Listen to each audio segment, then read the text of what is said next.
Hi everybody, Michael Starrantino here. I'm talking in my weekly conversations. This week I brought in Jennifer O'Brien. Jennifer is the owner of a state farm in Smithtown, and she's a fantastic friend. So I just wanted to welcome her to today's afternoon discussion. How are you? Good, how are you? Thanks, Mike, for having me. Thank you. Happy to be here. One of the things that I wanted to touch bases on is how did you get to the point in your career where you became an owner of a state farm? You're a pretty young lady, you've got a young family, you've already had another career, and I thought that was intriguing. So let's talk about your journey. How did you get to State Farm? Yeah, I still sometimes pinch myself in the morning of how did I become a State Farm insurance agent? Definitely was nothing in my 5-10-year plan or something. What do you want to be when you get older? A State Farm agent. I wouldn't even say it's linked to your past career. No, not even. I mean, even like probably rewind 7 years ago, I've said, oh, you're going to be a State Farm agent. Like, why would I ever be a State Farm agent? But it wound up being the best career decision. So prior, I was in the cosmetic industry. I worked for corporate America for many, many years. Did the whole commute, but as life came on and 3 kids later, the commute was killing me. Always traveled a lot, and started to look for things. How could I still maintain a decent salary, but also be on Long Island? Let me ask you before you go on. I want to interrupt you and say, when you were working in the beauty industry, were you in sales? So a little bit of different positions. So I went to FIT, and I graduated with a cosmetic and fragrance marketing. But it was a very specific and special program where we actually learned how to kind of formulate cosmetics. So it was the somewhat chemistry behind. So I started in product development, for big companies such as Avon, Elizabeth Arden, and then I moved over to sales administration, which was like allocations and forecasting for all the department stores, working with all the buyers. Then everybody saw I, love talking to people, and I'm friendly. I'm always, very bubbly, energetic. Then they moved me into more of a training role, and then I became the national training director for Red Door Spas. So now you're on the operations side. Yeah, exactly. Making sure they're running right and everybody's following the point. Cosmetic development? I mean, that's... Yeah, a little out there on the edge, right? Absolutely, right. What do all these ingredients mean? Which ingredients you need to, make so really like in the lab with lab glasses and goggles on. Is that not a science background? Yeah, that is. Yeah, I have an uncle that's a chemist from MIT. Okay. Who worked in the business, but like for Procter & Gamble, like formulating soaps and fragrances for perfumes. And I can't imagine coming out of FIT. No, so that's what it actually was, a bachelor's of science. Wow. Exactly. Wow, that's crazy. And then I actually went on to get my MBA as well. So did you figure out you didn't like that side of it? No, I definitely found that I love working with people. I love helping people. And then kind of fast forward to even now with insurance, it's like it's almost the same thing. I'm talking to people, I'm helping people, I'm building relationships, and it's like quite funny when cosmetics and insurance seem like the complete opposite polar of as far as you could go from being different. The roles that I had and what I do is pretty much the same. I've always was a big networker, loved meeting people, loved helping people, and that's kind of how I transformed this State Farm insurance agency Knowing role. you and knowing your personality, and you really are who we see right now. You're networking all the time. It's natural. You're constantly meeting somebody new, moving advanced, and connecting people. You're very active on social media. I can't imagine you in a lab coat and glasses, not talking to anybody, looking through a microscope. Oh, goodness. No. So that really was just college. And then I had a job in product development. But even in product development, you're more kind of sourcing, working with, manufacturers, that. No, I didn't take on the science path whatsoever. But I could definitely dissect an ingredient label. So by the time you get to the operations side, where you're in the field going out to salons and validating what's going on, are you in front of the customer at that time, or are you just working with the staff? We're working with the staff. So even with Red Door Spas, I somewhat let me back up. Each spa had a retail business manager. Okay. So I would pretty much manage the retail business manager at maybe 100 or so locations. And then they had their own team underneath them. So in that position, I was the point of contact for all the vendors. So say we sold 60 different product lines, the vendors would train me, send me all the gratis, the product information. I would rent out a hotel. have like 2 big trunks, like literally trunks that would be shipped to me, set up a hotel, have like 100 people come into the conference center. So it was like the dog and pony show type of thing, set up, set down, and so As at the retail business manager, are they just managing the retail in the Red Door Salon that's being sold on the wall, and you're working on sales and merchandising, or are you also managing the people who are in the salon doing the work? Yeah, no. So as far like facialists, hairstylists, that would be more just giving them the information to sell, to offer this product, offer that product, and then the retail business manager would try to promote retail sales throughout everyone. A nail technician, promote our cuticle oil, like that type of stuff. So I'm very curious. I'm always very interested, and I have a little extra. But my wife's obviously in the beauty industry. She's a manufacturer's representative in the hair business, right? Yeah. But I also went to Red Door Salon a couple times in my life and got a facial. So I just wanted to put that out there. Love I kind it. of have familiarity with it, and I really liked it, actually. It was a very nice It's experience. great. It's a great spot to be. And then from there, I had all different jobs. Actually, at one point, I helped open a Sephora right in Herald Square. Sure. So I was a manager, hired a team of like 60 people. I started when there was dirt on the floor. Wow. Literally saw the store come to life. Yeah. But being a manager right in Herald Square was, I'm glad I did it, but it was very different. Did you have children yet at that point? No. Oh, no. The sets, taking down things, that would start at like 1 in the morning. And it was crazy. There was a lot of homeless, a lot of robberies going on. Yeah. People coming to the store and like swiping perfume off the shelf and like running away. What was the last job you had before you transitioned into your business? So my last job, I was with a company in Long Island that actually made scented products. So like air fresheners and cosmetic labels. In that job, I was more kind of like an account, I forgot my title, like account manager possibly, where I managed a few accounts, did a lot of business presentations on selling cosmetic sampling. Yeah, okay. And then right before that, I worked for La Prairie, which is like extremely high-end, and also did business development more on allocations, forecasting, making sure the buyers have what they need. And so you got a good business head on you too then. Beside the people skill, you get the business behind it too. Exactly. Yeah, I could whip out a mean Excel sheet, but my team's always like, "How did you do that?" Yeah, I make sure my Excel sheets look pretty. And are you analytical? Yeah. Yep. Oh yeah, definitely. So, what was the tipping point that said, "I'm going to work for myself"? So I don't even know if it was about more so working for myself. I just know I couldn't take this train anymore.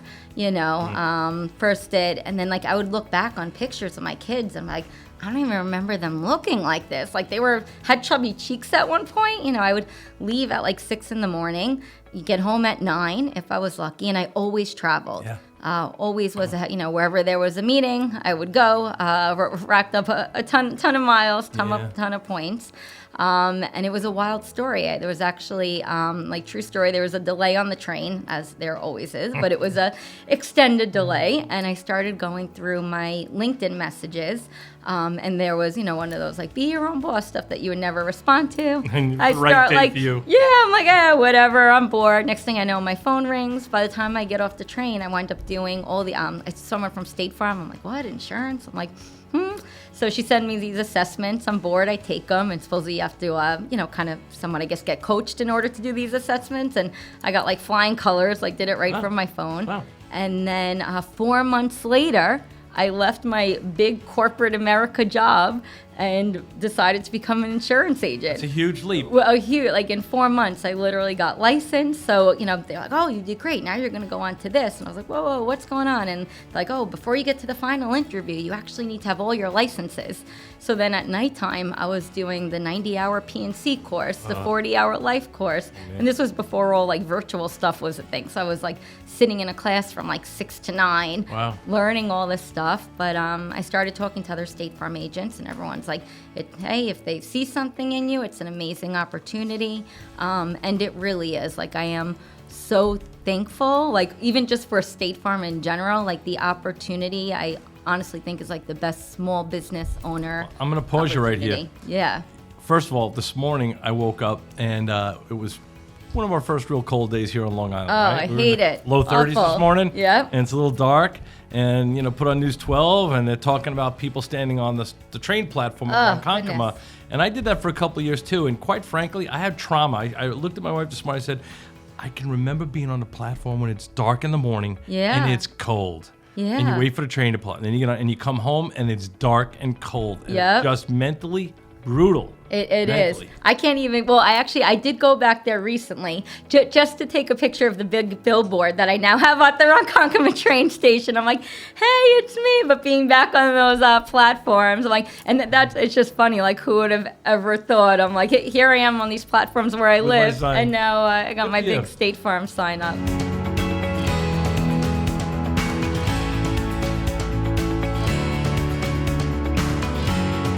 Hey there, we're back with my guest, Jennifer O'Brien, State Farm owner. Jennifer, thank you again for joining us today. So we kind of talked a little bit about your journey, how you got to where you are. Let's talk about your office in Smithtown, Yep. your team. What do what's going on? Yeah, well, I'm going into my 5th year in January, Amazing. so it definitely went fast. Talking about past background, it's like kind of like kids, like you don't remember like life before when you used to say you were busy, and then now Right. it's like wow. But yeah, we have a large team. My team grew. I think I'm up to 12 people, but I definitely have some part-time in there. But we're always looking to grow and expand. Really, kind of since year one, we've try to stay on the top of the food chain with numbers and production. I'm definitely very competitive, very goal driven. My team, myself, we all work very hard and continually trying to figure out how do we get better, how do we get to the next level. Always striving to hit all like the big State Farm goals and awards and all that stuff. And you've been is winning. important for And me. you are yeah, winning them, I see. no, and yeah, year after year, really continuously, we've really had a nice progression. Every year, we've been able to grow more, achieve more, but it's a constant. Although I'm big out there in social media with my face, it's really my team that's doing all the work. So I want to comment Yeah. on that. So really, your social media content is great. You're natural at it, so it's not an effort for you. You constantly are able to pick up the phone and then post and make the posts fun and enjoyable. I can't help but think that drives some good business for you, number one. Definitely. You're involved in the towns. You're involved in your Chamber of Commerce. What else are you involved in now beside the chambers? Yep. So I'm the executive director of the Smithtown Children Foundation HOPOG chapter. So we work with local families in need, really year-round, whether medical, financial.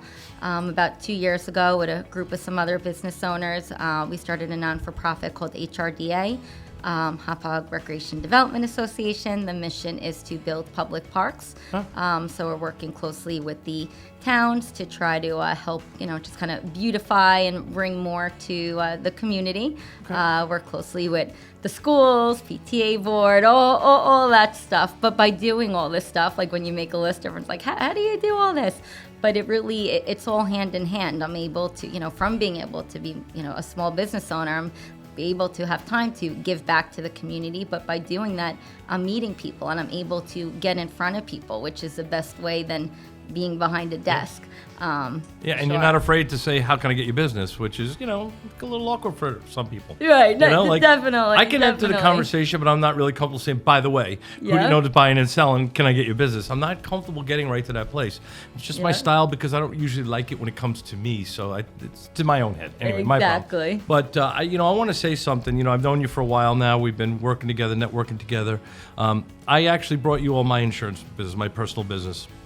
And because of the way I'm handled, I'm super comfortable referring you to my clients. And all of us agents have teams. Yeah. We have people around us, and we refer people. Doesn't mean that we always have experience with the people we're referring, and I think that's a really important point. I myself have been on the end where I've received a referral for somebody. Maybe they shouldn't have referred them, Yeah. And so I'm super comfortable referring you to my clients because of the way I'm treated. And here's what I'm going to tell you. I don't like being online for insurance because if I have a question, I want to have a conversation with somebody local that cares about me, not somebody on the 800 number. It's different. And with as busy as you are, you have personally been involved with all my stuff. And if I have a question, I text you, you handle it. And if you don't, have the direct answer, you get me in front of the right person, you follow up. You definitely are still point person, even though you have a team supporting you. So that's great, and I appreciate that. Now, in terms of me referring, whenever we buy a home, one of the things that happens to the buyer is that the mortgage will be contingent on the buyer getting a residential hazard insurance policy on the house. Why?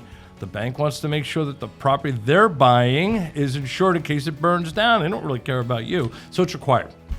So I refer you to my clients to contact you as one of the people they should be talking to get a quote. So that's the good news, right? Thank you. And I'm aware that you also make the initial contact with them before getting your team involved. So I really appreciate that, because it gives me more credibility when I refer you that you're going to make the call, not somebody on your team. So thank you. So let's talk about that. When I hand somebody off to a referral to you, I'm telling them to come to you for hazard insurance for their house. These are sometimes first-time home buyers. There's a lot that's coming at them in the buying process that's scary. It's unknown. You're spending money like crazy. You have to have this before we close. Documentation. And it's kind of a deal to get them to closing. And when they get to closing, there's a huge aha afterwards where they take a deep breath. Yeah. But really, I'm learning from yourself and others that maybe there's other things that people now should be thinking about as they're entering a new stage of life as a homeowner. Definitely. What advice would you give new homeowners? Yeah, well, as you said, I mean, a lot of these, a lot of your customers that you're referring to me are new homeowners, and that process is just so overwhelming with, all right, this and that, and now insurance, and people don't even really know, like, what, and they'll be like, they'll hand me money, like, what is this again? I'm like, all right, wait, let's back up. Sure. It's very overwhelming. So we really try to make sure that they understand what homeowners insurance is and what it covers, and also what it doesn't cover. So, the things that it doesn't cover, anything of high value, if a lot of new home buyers just got married, God forbid something happens to the ring and they call us, I need to put in a claim. Sorry, that's not covered. How do you address something like that? Is that called a Yeah. rider? So for State Farm, it's a personal articles policy. But those are the types of things we like to let them know, hey, this isn't covered, and if you want it to be covered, you need to put a separate policy in place. So would that be other valuables that somebody might be a collector, or somebody like myself who's a musician with valuable instruments in the house? It could be instruments, paintings, furs, china, coins, really I always like any single item that's over a few $1,000s.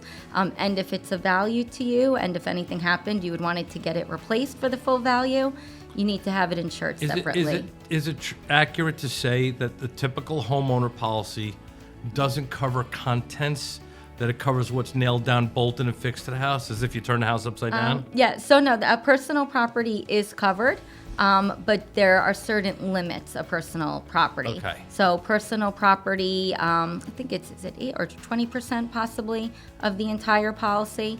So it's a percent of the dwelling. Oh. Yep. So if you write a policy that's worth the house, $500,000 house, it's $10,000 worth of personal contents? Exactly. Yeah, Did I get that it's right? actually 80%. Yeah. I did my percent I did the backwards. math, 100. Yeah, no. So say, yep. So if 100,000. yeah, exactly. So yeah, the personal property is just an exact percentage of the dwelling.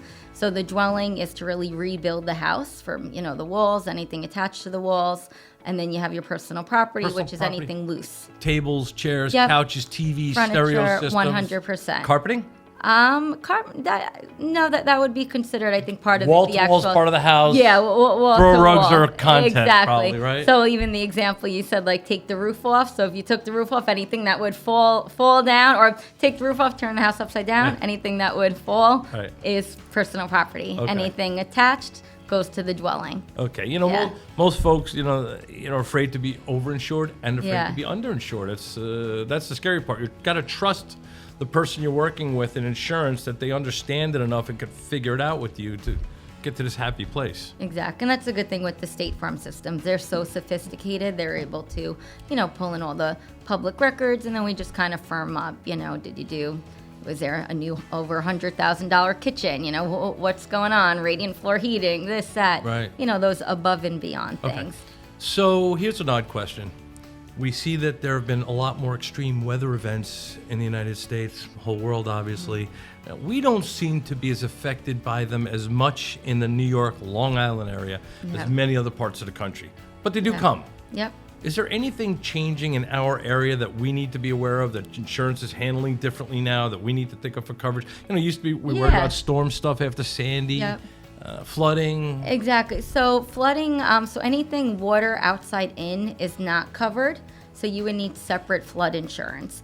Flood insurance, so, is very expensive, you know, at minimum a few $1,000s a year. So, you know, and that's above and beyond the homeowner. So most people do not get a flood insurance policy unless their location is required to have one. Right. But those are the things that, unfortunately, if, you know, there's rain buildup and a little window, you know, water from outside in, not covered from any insurance company. So But people never like to hear that. From a storm, Yep. that wouldn't be covered. No, I mean, but But say if a pipe broke, yes. okay, got it. Exactly. So if you get water in your basement Mm-hmm. from a storm, wait a couple days and smash a pipe up. There you go. And that's what happens. So, you know, we always try to ask the questions even before putting in the claim. That's actually a huge piece of advice we give to customers. Don't just call to put in the claim, because even if somebody comes, an adjuster comes out and says, oh, you know, this isn't covered because X, Y, and Z, you're still going to have one claim on your file. It's going to say zero payout. Yeah. But one claim is one claim, even though so we'll run new customers quotes and oh, I never put in a claim. Then we give them the date and no, I never even did that. But I'm unfortunately, because it's on public record now. But this point goes back to what we said a few minutes ago, where I said I don't like to buy insurance on the internet. I want to have a partnership with somebody, so that you can coach me on how I might handle it before I put in a claim, or what kind of claim. We can coach a process together. You know, Exactly. I called you over the summer. I had an issue with the windshield. I got it. Here's the guy you call, and help me fix the problem. Got the claim put through, no problem. But that's the benefit of knowing the person you're buying insurance from. You can go online and buy insurance, but you'd have nobody advocating for you. And when you work with a local agent or a local owner, they're going to advocate for you because they don't want to lose a customer. Am I right? Yeah, no, absolutely. Yeah, we want them, claims are never fun to begin with. It's never a happy process. It's aggravating. It's frustrating. But, on the other end of it too, I always tell people, get, have a, regardless of whatever, a plumber, electrician, anything, have them come in, assess the damage. And by the way, did you know you have a $5,000 deductible? They said it's only $2,000 to fix.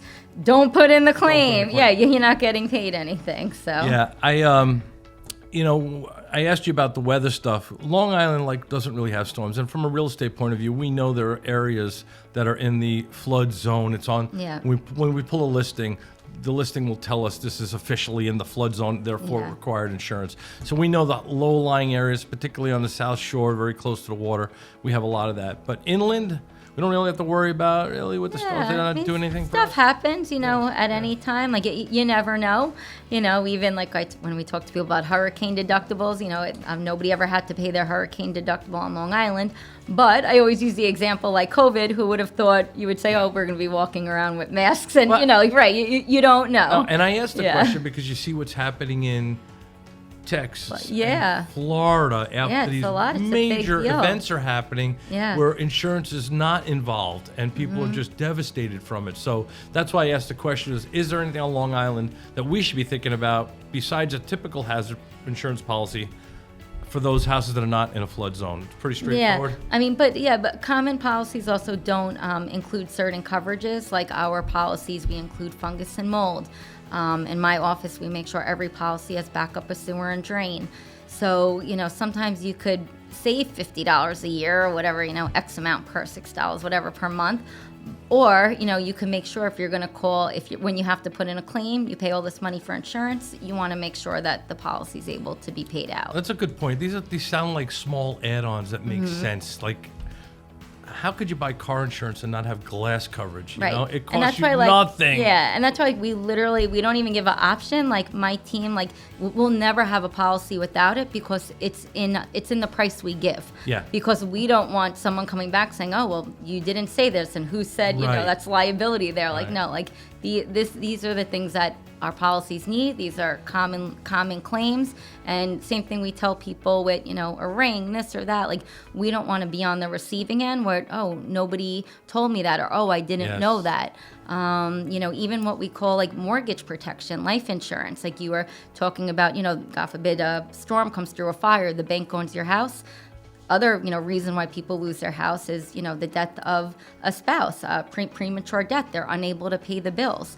We always recommend put a life insurance policy in place that covers the dwelling to make sure that huge asset that you just went into is going to stay within your family. So that's where I was going to go next is, beside hazard insurance, now we have a first-time home buyer. They're finally in the house. They probably got no money left in their pocket. They got to go out and buy a lawnmower. You got to, all of that. Yeah. There are some things they need to start thinking about now, and you just mentioned mortgage insurance because if somebody had a catastrophe, could you continue to pay the mortgage, right? Is that through? Exactly.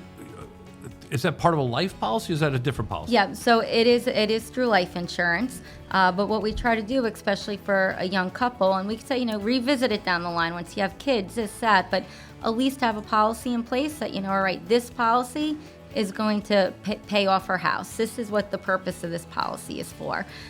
Come 5 years, you have kids, and now maybe you really need a $1 million policy because you want to cover your assets and income protection, then we could revisit. But at the very least, you work so hard to get into this house, and these policies are not expensive. We say $1 a day. Can you Really? spare a dollar? For a young couple, a $500,000 policy. Wow. $30 a month, whatever it is. Yeah. And at least so they know, hey, this policy's for that. Yeah. Just different things that people, nobody wants, they're not fun purchases, but, it could be devastating, and besides emotionally devastating, you want to, bear the financial burden, all right, these things are taken care of. So some version of a life policy to kick in case somebody is not there to pay a mortgage. Yeah. What other things would you have people think about at this stage in life now that they're a homeowner? Yeah, definitely an umbrella policy. So that's the personal liability umbrella. So in the state of New York, they first year insurance pays out, then they can come after what you own and earn. But nowadays, lawsuits really start at $1 million. We always say $1 million last year, even on the home market. I remember looking at these houses $1 million. I'm like, are they crazy? Now I see a house for $1 million. I'm like, it's only $1 million. Like, it's right. on sale. That house is now $1.5 million. Yeah, exactly. So, for when if someone's going to go through the trouble of getting a lawyer, they're not suing for $25,000. No, I know. And even if they're not going to get all that money paid out, you want to at least be able, and these things could go on for years, you want to at least be able to sleep better at night knowing, hey, I have an additional $1 million policy. State Farm's covering the lawyers, the legal fees. If something were to happen, I have an additional $1 million over. And then again, that protects them from what they own. You don't want to lean on your house. And I know from my own experience that's not expensive either. It's a few $100s a year. Exactly. For sleepful nights. Exactly. Yeah, $30 a month. Yeah. But it does. Those are the types of things that you want to make sure if you have to use your insurance, and especially like homeowners claims, like people put on maybe once every 12 years. Auto insurance claims definitely more. But you want to make sure if you go, you're paying all this money for insurance for dozens of years, that we're able to pay out. Any other types of products people should think about now at this stage in life? Yeah, definitely disability has actually been a big trending one for us as well. Like 1 in 4 Americans at some point are disabled. And same thing, we talk about, death, maybe a life insurance policy term has like a 2% chance of paying out. Most people live a happy, healthy life, but if not, just like any insurance, you need it just in case. Can you rewind? Did you say, what did you say about term? Oh, term? Yep, they have about a 2% chance of actually paying out. Why? Oh, just most people don't want, depending, I guess, on your age. So if you're getting it from 20 to 40, just... Oh, I see what you mean. Yeah, premature death Okay, type of thing. I just renewed mine, and I want to make sure I'm... Yeah. No, you need it regardless. I thought you meant... You're saying actually get because of death. You're not dying at that time. Yeah. Yeah, right. So, and most people, once they're 80s or whatever, unless they've had a whole life policy, usually they're not going to pay $1,000 a month for $100,000 policy. Yeah. Okay. So kind of premature death type stuff. But for disability, that's if you're sick, hurt, unable to work. to make sure that your income also is covered, because even if you work for an employer, it's about 66% plus you get taxes. Most people need 100% of their income to pay 100% of their bills. Got it. Especially for people who are self-employed. They're not getting disability or anything from somebody, so you should also have those policies set aside for yourself to make sure that your income could be replaced. It's interesting. I'm sitting here talking with you, and this is all common knowledge for someone like myself who's a little older. I've bought a couple of houses already, kind of been down there, but really, I try to remind myself, to somebody who's younger, who's first time getting into this stuff, this is all brand new dialogue. And so that hashtag adulting. Yes. And easy things to put off. But what happens is a lot of people want or call for these policies or inquire when they need it, and sometimes it's too late. Yeah. God forbid, I was just, people, I just found out I might have cancer, I might have this, Sorry, you're not eligible anymore. Yeah, right. Okay. Yep. Besides the residential side of insurance, is there another side of the business that you guys are into? Yeah, most people know State Farm for auto insurance, so that's kind of our foot in the door. We save people on their auto insurance, and then we look at, hey, you could save even more when you bundle with your home. You get an additional 17%. If you do an umbrella, that's 22%. So we always make sure we go over the full kind of gambit, and we're asking the right questions to know where their gaps are. It's all about kind of minimizing those potential risks of, see, everybody works so hard, and, all these things we put all of our energy in, and, you can get into an accident, or maybe not even anything, and next thing you know, someone's suing you for a little fender bender, and now your financial future is upside down. It always makes sense to bundle your insurance with your insurance provider, because if you try to get the car from here and home from there, you're automatically losing that multi-policy discount that is really quite good. Exactly. So, what about commercial? Do you do any commercial work? Yep. So definitely on the commercial end, we're great. Our rates are amazing. Small businesses, like business office policies, so whether from dentists, accountants' office, contractors, we're great at workers' comp, super competitive, commercial trucks, vans, utility vans. State Farm, we are one of the top when it comes to rates in small business, whether on the liability side or a commercial auto as well. That's interesting. Like you said, a lot of people don't see it that way because there's a lot of marketing. Yeah. State Farm's on there. It's great with the football and the NFL and all that, but they're never talking about this side of the business. No, right? no. So you said something about small business offices. What kind of commercial insurance does that?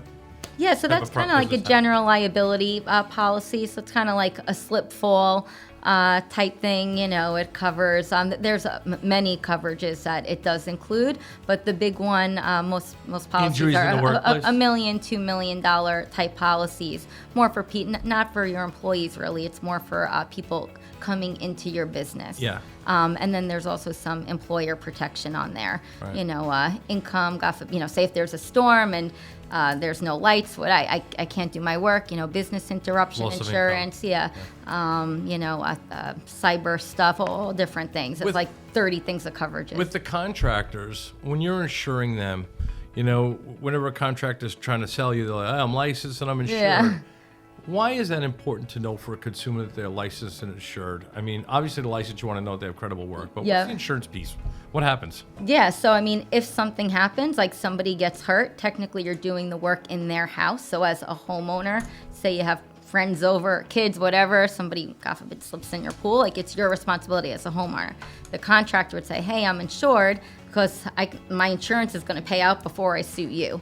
And I always tell people could sue anyone for anything, but there's a line of subrogation of which insurance. So if I'm putting a new roof on my house and a roofer falls off the house, if he's insured, it's not my problem. If he's not insured, they're coming after me? Definitely you want to make sure they're insured, but first would be his insurance. He could technically still try to sue you for he didn't say X, Y, and Z, or who knows? Yeah. But no, it's really his insurance, or say one of his guys fall. Okay. Then what happened? Yeah. Yeah. Or what about a contractor? Like the guy's on site, he's using a saw and he cuts his finger off. Yeah. Right. So that's covered that way. Exactly. Okay. All right. Most of the commercial insurance is for vehicles and injury, right? Are there other types of commercial things? Yeah, so definitely so most small businesses, they need liability. If they write, a small business owner who's not a contractor, they can definitely classify their car as business use. But on the other piece of it too, kind of like the different things we were talking about, there's disability, there's workers' comp, there's E&O type things, malpractice. We don't do malpractice, insurance, but there's a whole gamut. Even talk about like what new homeowners need to know going into business as I'm starting my business. Oh, nobody told me I need all these policies just to register my business. Right. Same thing like registering a car. Oh, you need insurance before.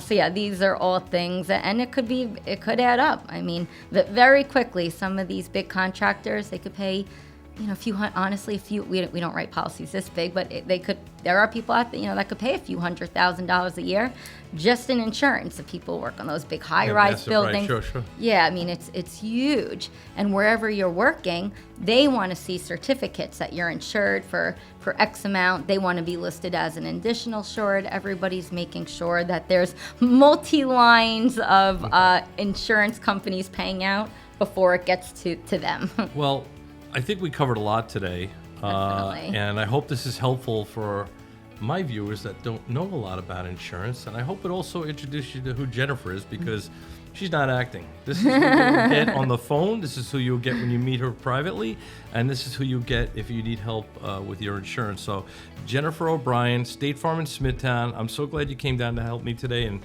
have this conversation. And if anybody has any questions, please put them in the comments and we'll get some answers for you. Thank you so much. Michael Starrantino. Thanks so much for having me. Thanks so much for having me, Mike. Again, Jennifer O'Brien, State Farm. Could be reached at 631-724-0002. Facebook, Instagram, Insure with Jen, or insurewithjen.com. And like Mike said, we're all about really helping people understand insurance, and most importantly, we try to make it fun also. So looking forward to hearing from you all, and thanks, Mike, for having me. Great job. Thank you. Thank you.